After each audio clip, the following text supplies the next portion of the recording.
Dricus. How are you? How are you, man? Hello, everyone. Sorry. Congratulations on the victory. Just how satisfying is this win? You know, I know you said it. You know, the only thing that mattered was like those judges in Toronto declared you the winner. There is no drama. But you also said, you know, you wanted this rematch as kind of a way to end all questions that might be in fans' minds. And outside of that one judge who had a 4-1, it was a clean sweep on the other 2 5-0. So just how satisfying is this win over Sean Strickland? Absolutely. I think to go out there and beat him at his own game was a big priority. Because to go out there and fight the same fighters in Toronto, I would have done the exact same thing. But I didn't. I told you guys the whole week, I'm going to try and knock him out, try and submit him, or try, if this goes to decision, complete domination. And that's what happened. I thought he was going to initiate the wrestling. And he tried at some stage, but it was too late. And I mean, I just felt great. I felt great out there tonight to show progression. That was the biggest thing, to show that I can submit the best in the world, a guy that's never been submitted. I can go out there and knock people out, and I can go out there and outpoint a guy that outpoints anybody and do it over 5 rounds. That was a big win for me tonight, and it was a big performance. To stay calm. When I got his nose, I didn't stay that calm, but that was just me smelling blood. I got back to where I needed to be, and it was an incredible performance. It felt great. Dana was in here, and he praised your performance, but he also was very impressed with Sean's tonight, where the fact that when you broke his nose, a lot of fighters, that's the beginning of the end, they will. But Sean, after a bit of fixing his nose, went right back into it, stood in front of him to throw down. No. He was in front of me moving backwards. He didn't stand in front of me. Otherwise, the crowd wouldn't have been booing. But in that moment when you did break his nose, did you think that you were going to put him away? Yes, I did. I saw him. He was definitely rattled. I could see him going backwards.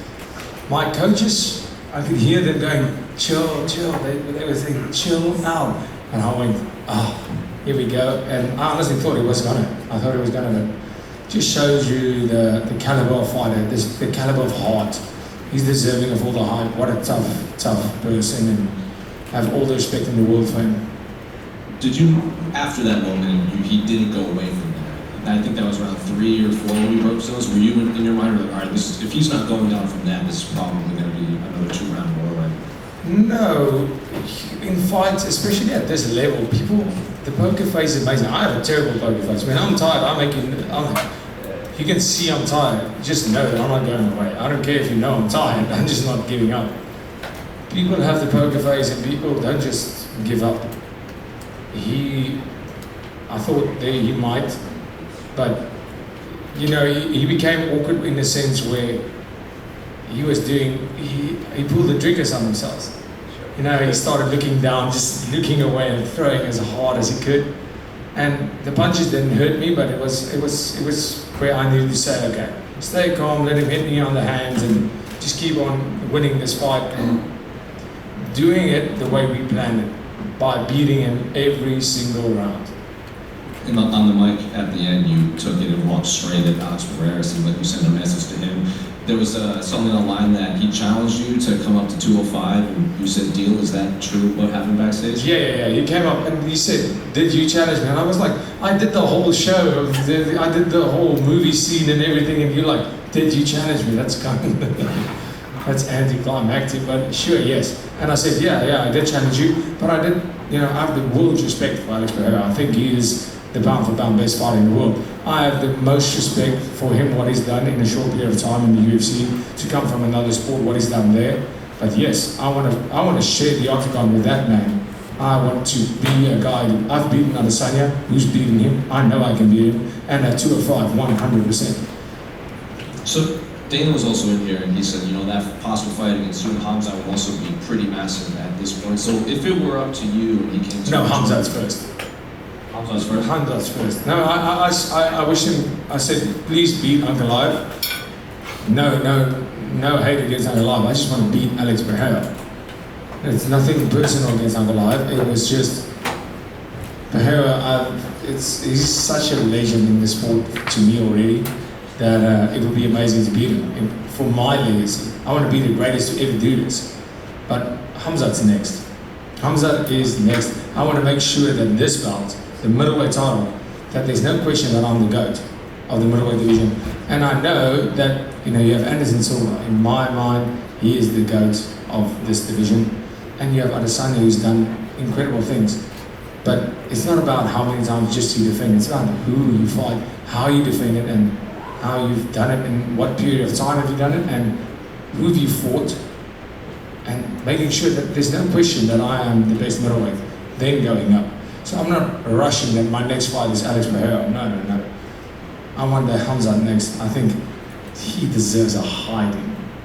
So I'm sure he's watching this. He's already been tweeting at you a lot after this fight. I doubt you've seen it. No, I've seen it. Yeah. So you can see he really tweeted. Usually when it makes sense, it's his agent. When it doesn't make sense, he actually tweeted.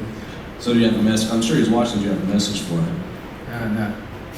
Stay out of the court. Fair enough. And the last one for me is obviously a couple other middleweights that have been kind of surging. Imavov had the big win. Carvalho was sitting octagon side. He seems to be struggling to find anyone that wants to fight him.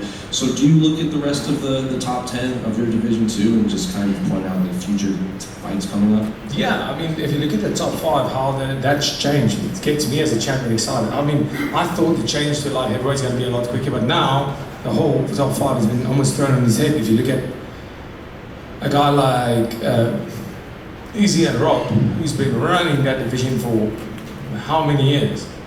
Now they are 4 and 5. Yeah. You have me, Strickland, Hamzat. I don't know. Is he in the top 5? It's really irrelevant. They want to give him a shot. You have Kyle, and you have Imamov. What a performance by Imamov! I think you make the Kyle and Imamov fight. I think that's the next fight for the title after the fight with Hamzat. Hi, Dricus. Hi. Congratulations, by the way.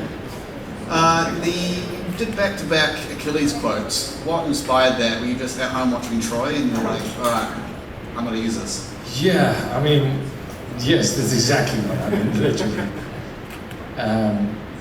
The Achilles one, when Strickland said he made a pact, that came while I was watching the movie.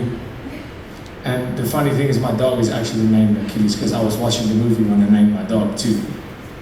And I didn't plan on doing it with Alex Pereira, but it seemed like a good idea at the time. But yeah, that was literally it. I was watching the movie and it was pretty cool. I think, yeah. How often do you watch that movie? I've watched it a couple of times, maybe like 17 times, I guess. And then embedded, you said that you're happy to not surf in the water because you don't like sharks. But ironically, in the cage, once Sean started bleeding from his nose, kind of went crazy and started acting like one. Yeah, exactly. That's why I don't go in the water. I know what it's like. Can't control yourself. Congratulations. Just back here, Dricus. Hey, man. There you go, mate. Congratulations. I'm very interested to know what you think about, where Sean Strickland's going to be going next. I don't know if you like matchmaking, but do you think there could be a good fight for him to maybe potentially work his way back up, or what do you think's next for him?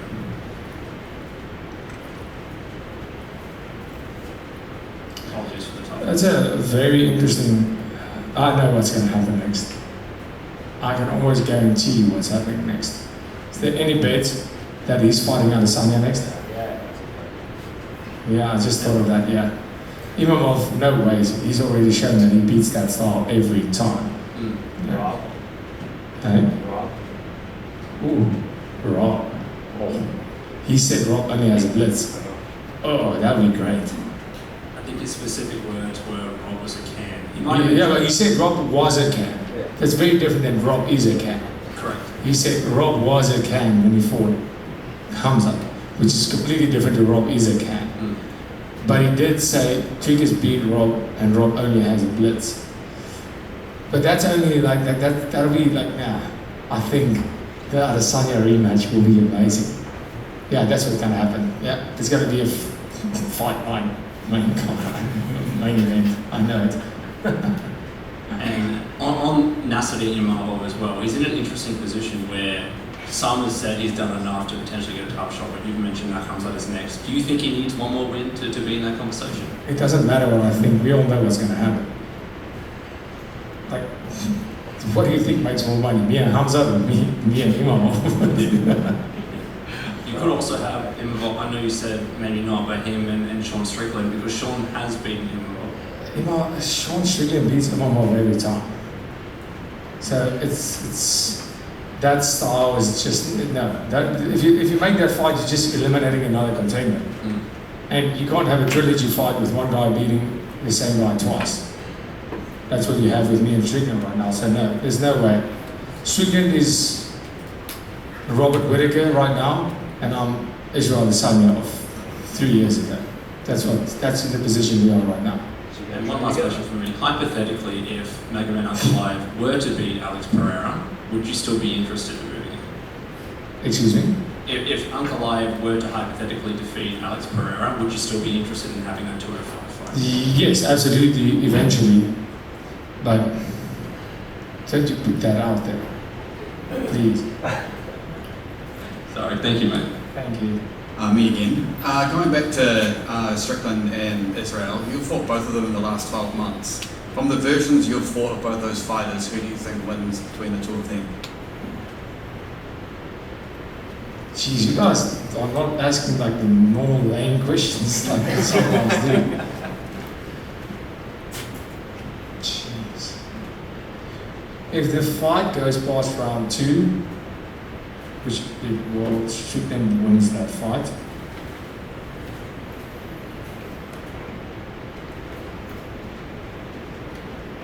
Strickland wins that fight. Sorry to hear. A lot of pressure on this one, hopefully it's not lame. Obviously, this is a rematch and you come out and you put on such like a dominant performance. Why? Why was the performance so different? Why did you pull away so much in this fight? The thing was, I've proven that I have the dog. That I've proven, and for some reason, when my coach asked me once, and he said, "Dricus, do you hate the people you fight?" And I said, "No, like it's literally one of my mottos. It's never personal. It's literally just business. I'm quite fond of some of the people I fight." And he said, "Well, why are you trying to kill everybody you fight with every single punch? Like, you just go and you try to murder them the whole time, and you just go overhand, and try and kill. Why?" I said, "I don't know. When I get in there, that's what I'm thinking. I want to kill. That's what my brain goes is die or kill. That's what it is." And for this fight, that was the plan. Dricus, you've proven that you can do that.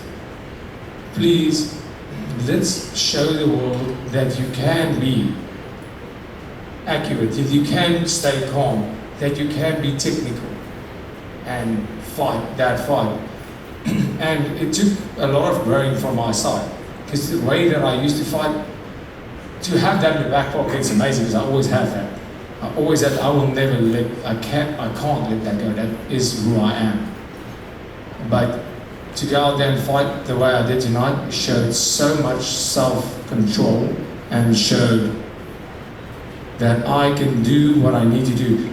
I can do what my coaches tell me. I'm a trainable athlete. I am coachable, and I am ever improving. As a world champion that has defended the belt against the best middleweight ever, one of the, I can still improve by a long shot, and that's what I had to prove to myself, my coaches, and the world tonight. Congratulations. Thank you so much. Dricus, over here, mate. Congratulations. Videos come out of you and Sean sharing a word backstage after the fight. You able to let us in on what words you shared with him? Yeah, I told him he was ugly before, obviously when we fought, because he's not a pretty person to see. And yeah, we all thought so. But when I saw him after that, and when I hit him on the nose, I went, wow. I couldn't believe he got uglier. Wow. And he did. I was like, oh, your nose is so screwed up now. And he tried to break his nose back in the middle of the fight. And for some weird reason, I was giving him the opportunity. I was like, okay, let him get his nose. He went like this, and I went, okay. And then I went like, no, punch this guy in the face while he's trying to do that. And I went forward, and he kept doing this to the, like, let's say the right side, but his nose is broken to that side. And I was thinking to myself, break the other way. You should try and break it the other way, because he kept pushing it to the same side it was already broken to. And then he came back after that round, after the break. His nose was straight again, this thick. And I punched him again, and it just broke all the way again. And I was like, oh, sucks to be you right now. I hope it was a headbutt. As you've said so far, Khamzat is next. You've also expressed your desire to fight in Africa, in South Africa. Is that when that fight happens in South Africa or in Africa? Is that Khamzat fight? Yeah. I want to fight in South Africa and Africa really bad. It's as much as a dream of mine as it is to come and retain the world title.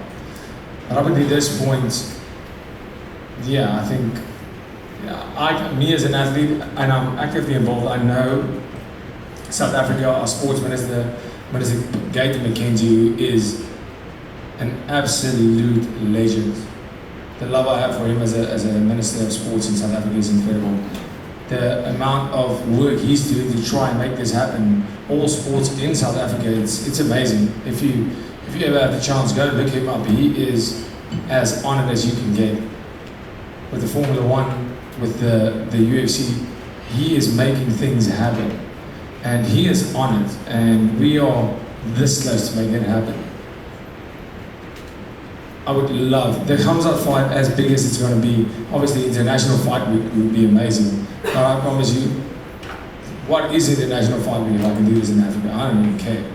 Like, I will take a fight night in South Africa rather than international fight week, 100%. Congratulations again. Thank you so much. Hello, sir. Congratulations. We will continue the topic with Khamzat.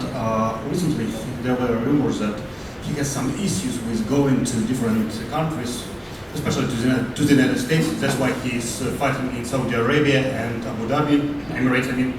So, usually pay-per-views in these countries are in autumn. So, in the case that if Khamzat really does have these issues, are you ready to wait for the first title defense till September, October? That will be my third title defense, but yes, I'm willing to wait, I guess, but I don't care about pay-per-views. I care about taking names. So you're ready to fight with Khamzat even in fight night? A fight night in South Africa, yes, for sure. Definitely no, I'm not taking any random fight nights. I'll fight in South Africa in a fight night, for sure. And in Saudi? And in Saudi, I'll take him on a pay-per-view in Saudi, for sure, 100%. In fact, I would prefer that. To beat him and conquer another place, yeah, perfect. Thanks. Dricus, since you're breaking down fights, give us a little preview of what the Khamzat fight looks like in your mind. How much of a challenge is he, do you believe, and how do you see yourself beating him? Jeez, guys, you don't give a guy a break. Jeez. Counter the jab, no, that was Strickland's game plan. Let me think about something. The blitz, no, Rob. Yeah, I'll wrestle him. Yeah, that's a game plan. Yep, sounds good. All good? One last quick one. I know we spoke the other day about what you were going to eat first up. Is it going to be sushi or is it going to be Mexican tacos? It's going to be beer. And now it's going to be tacos. That's a great memory. I've had sushi after the weigh-ins. So, like the taco ones. Oh, my beautiful fiance had nachos, I think. Was it nachos that you had? She had nachos right next to me after the weigh-ins, and I said, I can't eat that right now. But how dare you? But she is amazing. She fasted with me in fight camp, not even drinking on our engagement, not even having any alcohol, not having a single sweet. She loves sweets, she loves chocolates, and she fasted that. We as Christians, and that's what she gave up for me to win this fight, and I appreciate it, and thank you for being on my side, my love. Thank you guys.